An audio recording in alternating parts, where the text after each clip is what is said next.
por Deus.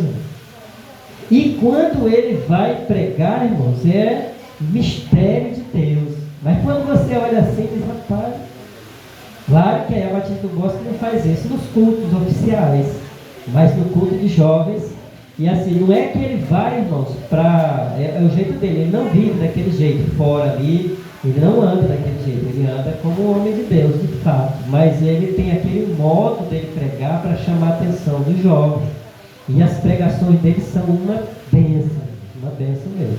E para quem conhece lá Batista do Bosque sabe que culto de sábado lá, a igreja enche, é o templo lá, né? O templo central deles, e a igreja enche de jovens, não é uma coisinha qualquer não. E aquilo é uma bênção. Tá? Então os jovens podem ter essa informalidade maior no culto de jovens. Nós temos aqui um texto bíblico para ler. E se os irmãos quiserem nos acompanhar, nós vamos falar um pouco sobre ele. Romanos, capítulo de número 6, e o versículo de número 15, nos diz assim: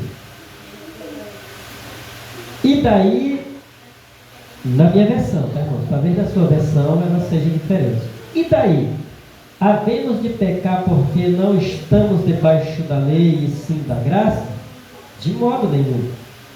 Não sabeis que daquele a quem vos ofereceis como servos para obediência, desse mesmo a quem obedeceis sois servos, seja do pecado para a morte ou da obediência para a justiça.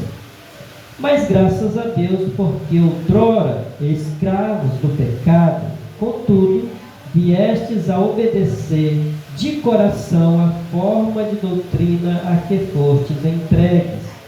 E uma vez libertados do pecado, foste feitos servos da justiça.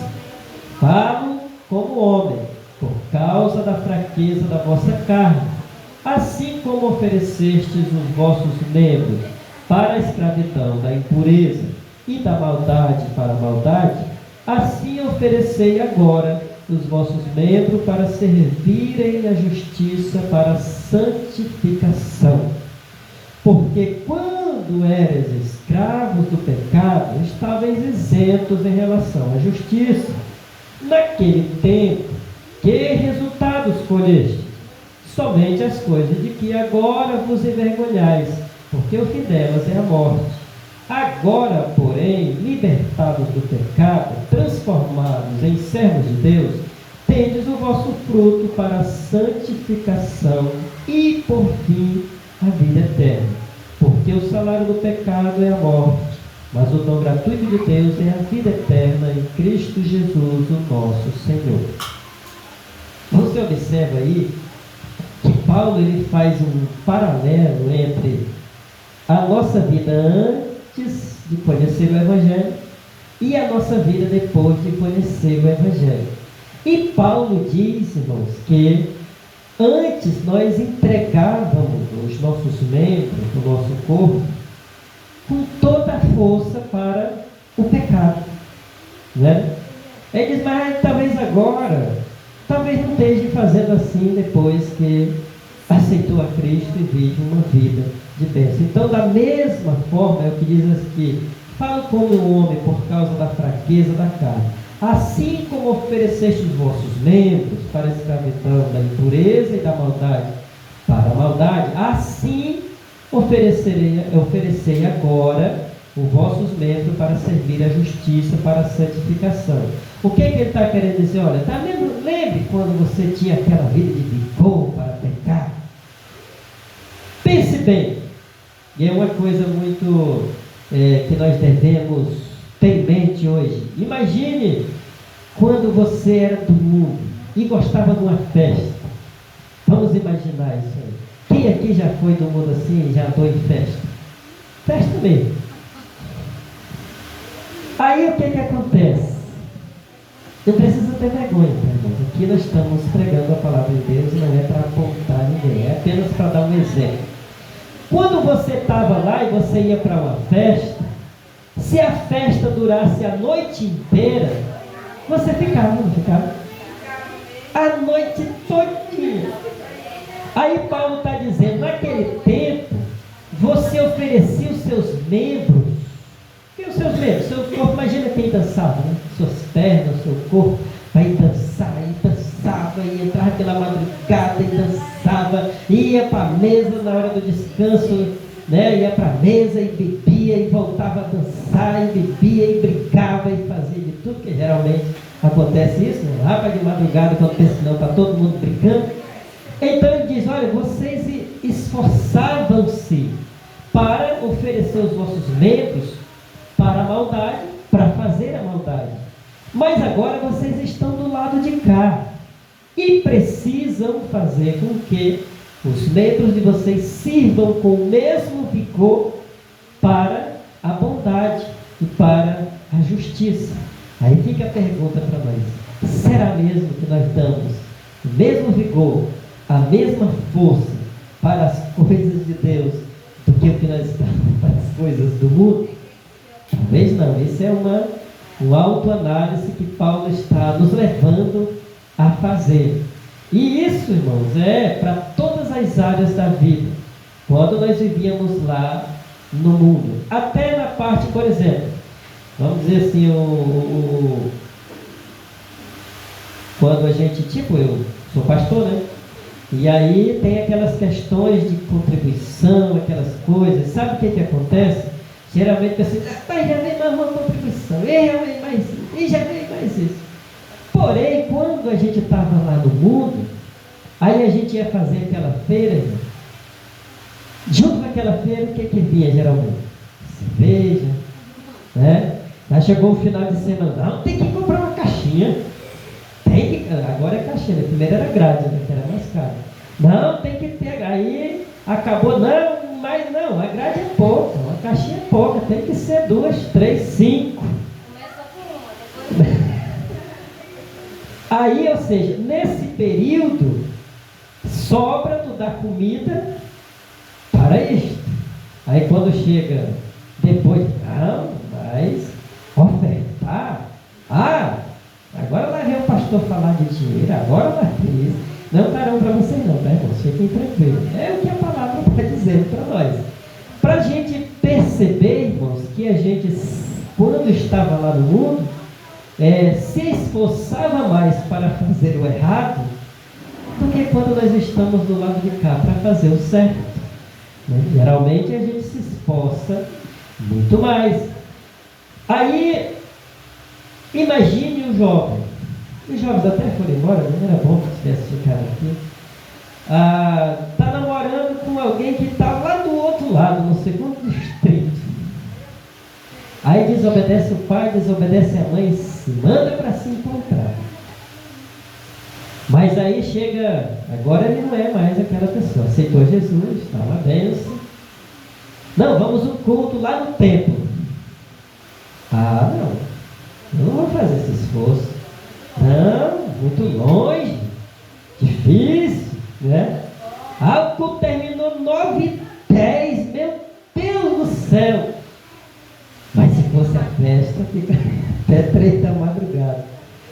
Então, irmãos, olhando para esse lado aqui, nós vamos entender que o pecado, ele é atraente. Não estou dizendo tudo isso, não é para querer menosprezar ninguém, tá? Porque eu também fui assim, tá? Também fui assim. Eu não faço a mesma coisa hoje na igreja que quando eu não era, que eu fazia. Às vezes você diz, não, calma aí, né? Eu tenho uma família, eu preciso comer, eu preciso disso, né? Mas isso tudo, irmãos, era porque nós vivíamos como escravos. Sabe por que nós dedicávamos tanto tempo e tanto esforço? Porque nós éramos escravos. E o escravo, irmãos, não faz a sua própria vontade. Você sabe o que uma pessoa que ele já é bem viciado, tipo assim, na bebida, bebe, cai. Quando alguém vai falar para ele, qual é a primeira coisa que ele diz? Eu sou maior de idade, eu bebo porque eu quero, eu bebo com o meu dinheiro, ninguém tem nada a ver com isso. No dia dia que eu quiser parar, eu paro. Para não. E não para por quê? Porque é escravo. Se não tiver o Espírito Santo para trabalhar na vida dele, não muda. Porque a carne por si só, ela quer pecar. E aí ela se torna escravizada. E o escravo não faz as suas próprias vontades. O escravo faz aquilo que o senhor do escravo quer que ele faça. E ele não faz as coisas, o escravo não faz as coisas para o seu próprio deleite. Ele faz as coisas para o deleite daquele que manda nele. Então o inimigo quer ver a pessoa bem, quando está nas mãos dele, não quer. Quer ver ele caindo na calçada, quer ver as pessoas olhando e dizem, olha que miserável, olha a vida disso. Isso não tem mais jeito, olha a situação que ele está, fedido, mijado, bêbado, falando besteira. Então o diabo se alegra com isso. Então a pessoa não está fazendo aquilo para o deleite dele, porque ele não se deleita. A pessoa que já vive nessa vida, ele não se deleita com aquilo. Ele não tem alegria. Porque no dia que ele não está fora de si, ele chora, ele sente dificuldades, ele percebe que ele está sem dinheiro, ele percebe que ele está sem amigos, ele percebe que ele está sem família. E o diabo está se alegrando com aquilo, porque ele está conseguindo conduzir aquela pessoa não a fazer as coisas para ela, que satisfaça ela, mas fazer aquilo que satisfaz o inimigo.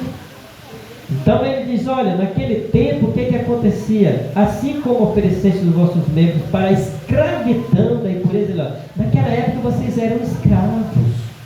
Não faziam isso porque queriam. Faziam isso porque tinha alguém que estava controlando os seus impulsos, controlando os seus desejos, e fazendo assim, você fazia para agradar a ele. Mas hoje, irmãos, nós temos liberdade. Então nós temos o direito de dizer, não, calma aí, eu tenho uma família para sustentar. Eu não vou gastar tudo que eu tenho para dar de oferta.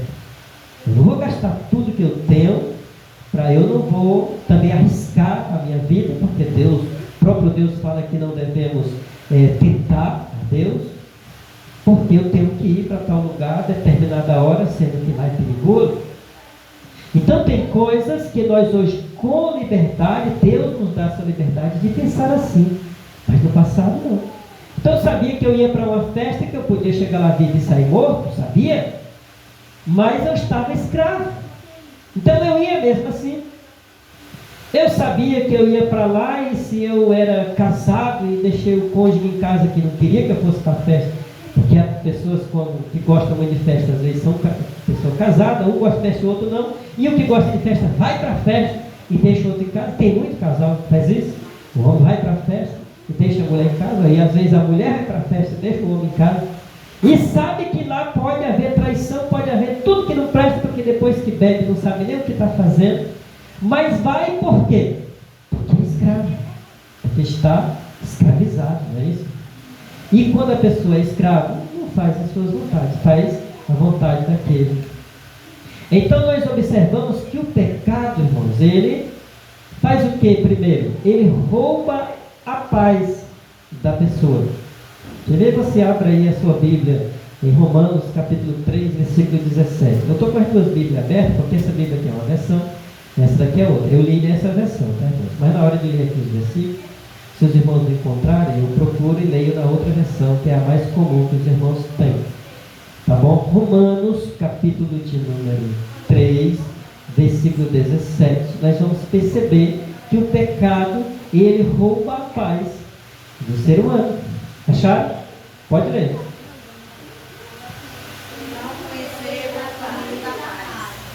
Não conheceu o caminho da paz. Ou seja, a pessoa que está escravizado pelo pecado, ele não conhece o caminho da paz. Ele conhece esse caminho aí, que ele acredita que é um caminho bom, mas o que é que traz para ele? Imagine a pessoa que vai, pense bem, um pai de família, aí chegou o dia 5 do mês, eu recebo no quinto dia útil do mês 2.000 e poucos reais. Aí o camarada é viciado no bar. Quando ele recebe, ele pensa primeiro no bar. Aí ele vai, aí quando ele chega lá, ele joga sinuca, aí ele aposta, aí ele perde, aí chega os amigos, ele está com o salário todo no bolso, aí ele, ô meu amigo, senta aí na mesa, que toma uma dose aí, meu amigo. Desculpe eu estar usando essa linguagem aqui, tá, irmão? Mas faz parte da administração, tá? Não são palavras de baixo calão, eu posso falar no microfone. E aí, chega 10, 15 amigos dele. Aí, irmãos, quando dá meia-noite, ele lembra que tem que ir para casa, já está bêbado. E ele olha o salário dele, irmãos, ele já gastou mais da metade. Aí quando ele chega em casa, ele vê filhos, ele observa que a despensa está vazia, a mulher está um pouco brava, né? Só um pouco brava, e às vezes tem filho chorando, com fome. Aí ele cai na real. Ele vai dormir em paz? Não vai. Isso se a mulher deixar ele dormir. Né?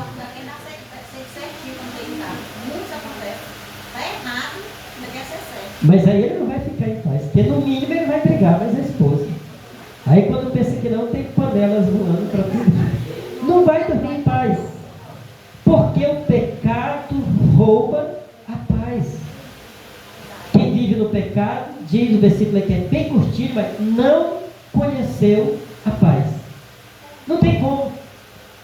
Quando o homem pecou lá no jardim do Éden, irmãos, a primeira coisa que ele perdeu foi a paz. Viveu ali, irmãos, no jardim, maravilha. De repente pecaram. Aí aconteceu a primeira briga. Ah, tu que é culpado. Ah, mas tu que é o homem, tu comeu porque quis. Eu te ofereci, tu não era obrigado a comer. E aí brigaram. E até diante de Deus, falou, não, mas foi a mulher que tu me deu. Ela que fez eu pecar. E aí ficou aquela briga, aquela discussão. Acabou a paz. Estavam no jardim de Deus, mas pecaram, perderam a paz. Nós perdemos tanto tempo também aí na introdução, irmãos, que o horário já quase acabou. Mas vamos ver se a gente vai mais ou menos, pelo menos um ponto.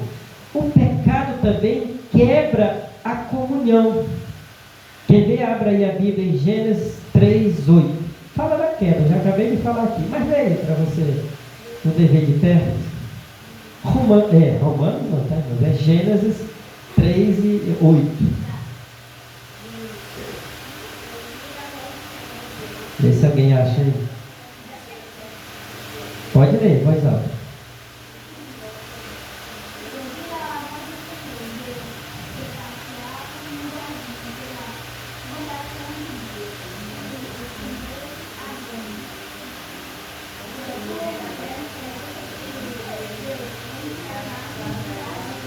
Escutaram a voz de Deus e escondeu-se Adão e a sua mulher por entre as árvores do jardim.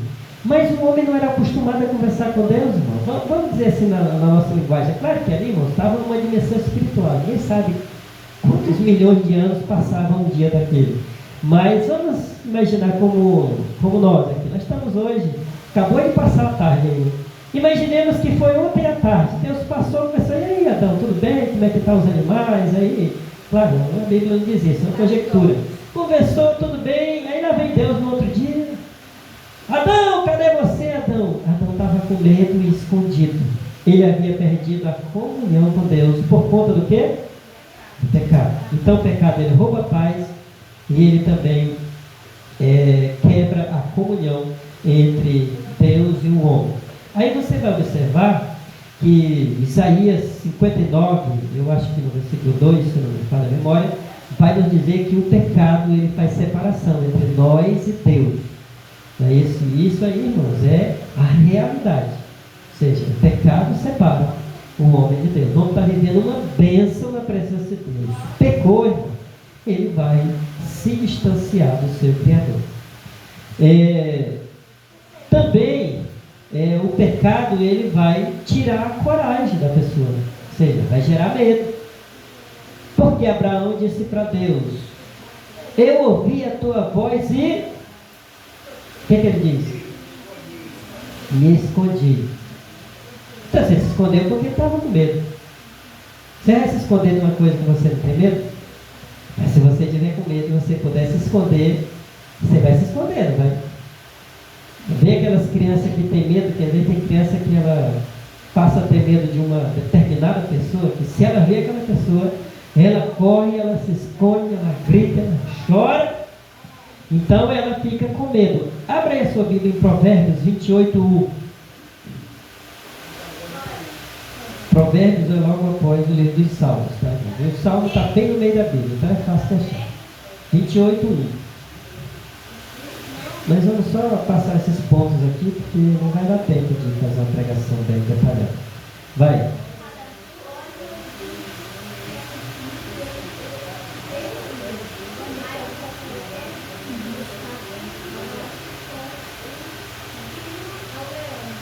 Ou seja, foge os ímpios sem que ninguém os persiga. Ou seja, o que o Salomão está dizendo aí? Que os ímpios ficam se escondendo o tempo todo, fugindo, mesmo que ninguém os esteja perseguindo. Mas ele diz que o justo, ele anda tranquilo como o filho do leão. Por que o filho do leão? Porque, segundo, é claro que a Bíblia nem está fazendo alusão a isso, mas trazendo para os nossos dias, você já viu falar aquele negócio que o leão é o rei da selva?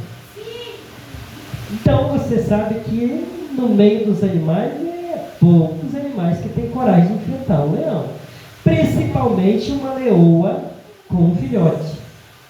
Então o filhote da leoa, ele se sente seguro, ao ponto dele sair, porque a leoa tem uma estratégia que ela deixa ele sair para ele começar a aprender a caçar sozinho, mas ela fica em um determinado local em que ela possa sempre estar com ele em vista, porque se em algum momento ele estiver em perigo, com a sua velocidade, ela chega a tempo de protegê-lo. Então o leãozinho, ele sai tranquilo. Então o texto bíblico diz que o justo, ele se sente seguro como o filho do leão, certo? Porque dificilmente alguém vai encarar o leão. E nós somos mesmo, porque Jesus é o leão da tribo de Judá. Aliás, falando nisso, viu, Jorge? Tem um hino aí que diz que rugindo como leão. E isso aí não é bíblico, tá? Porque quem ruge como leão é o diabo, que anda ao nosso derredor 24 horas por dia, rugindo como leão. Tá bom? E é muito cantado, tá? Jesus, ele não é como o leão. Ele é o leão da tribo de Judá. Ele não é como. Como o leão seria uma imitação. E quem imita é o diabo, tá, irmão? Quem imita é o diabo. Continuando aqui, para ver se a gente vai vendo mais um ponto, o pecado, ele escraviza. Faz parte do texto que nós lemos. Pelo que, como homem, por causa da fraqueza da vossa carne, assim como ofereceste os vossos membros para a escravidão da impureza. Ou seja, o pecado, ele escraviza o homem. Faz o homem fazer as vontades dele e não a vontade que ele próprio precisa, que o homem precisa.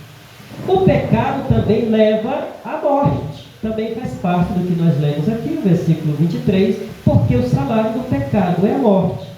Também a primeira parte. Não vamos ler o restante, porque o restante já é outro assunto. E o pecado também fecha o céu. Nós estamos só passando, tá, irmãos? Porque já é 8h30 e o culto na quarta termina 8h30. O pecado também fecha o céu. Esse daqui eu quero que vocês leiam Apocalipse, capítulo de número 21 e o versículo 27. Apocalipse 21 e 27. Que o pecado fecha o céu. O Apocalipse é fácil de achar, porque é o último livro. Pode falar, pode ler.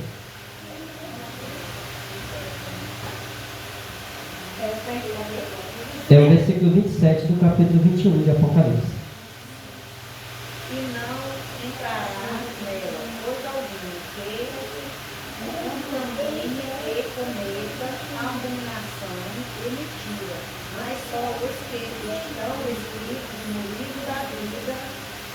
do Cordeiro.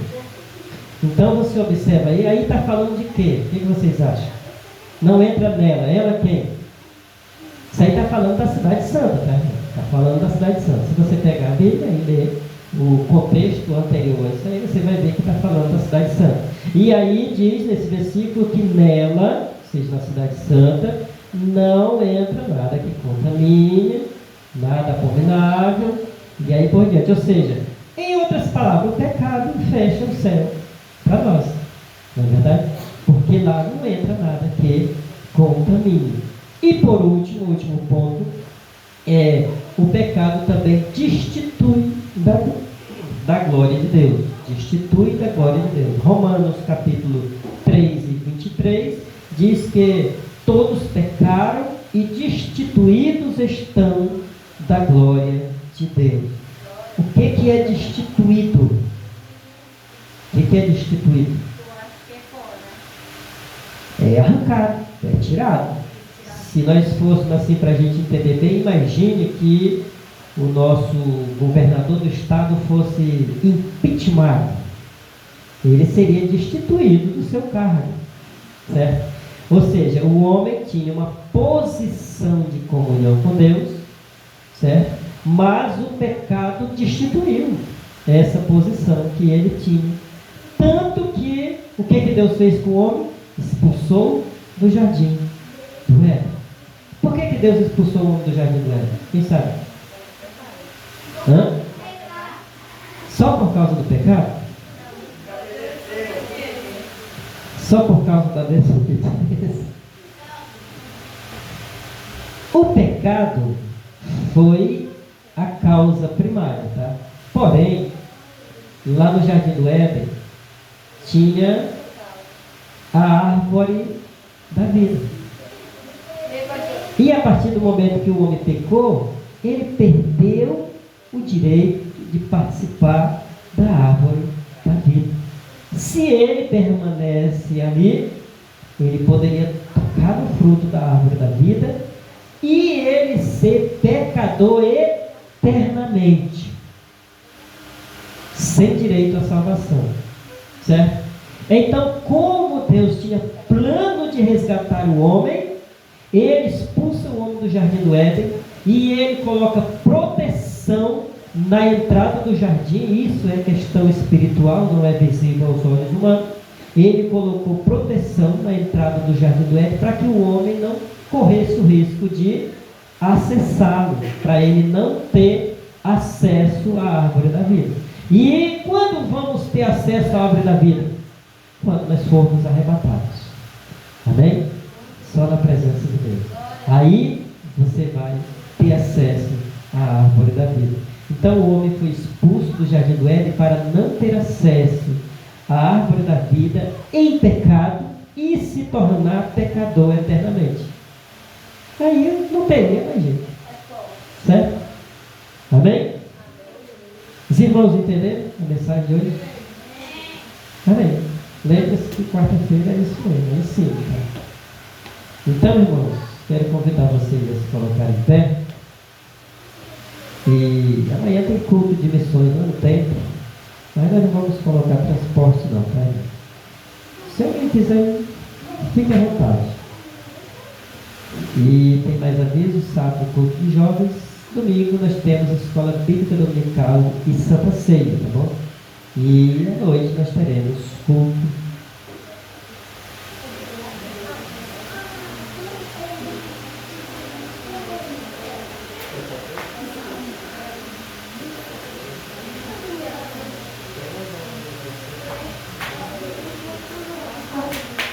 Então, irmãos, a Jéssica está anunciando aqui que para o culto de sábado tem um pregador convidado e tudo. Vai ser um culto abençoado, tá? Não vai ser só aquela brincadeirinha de sempre não, tá bom?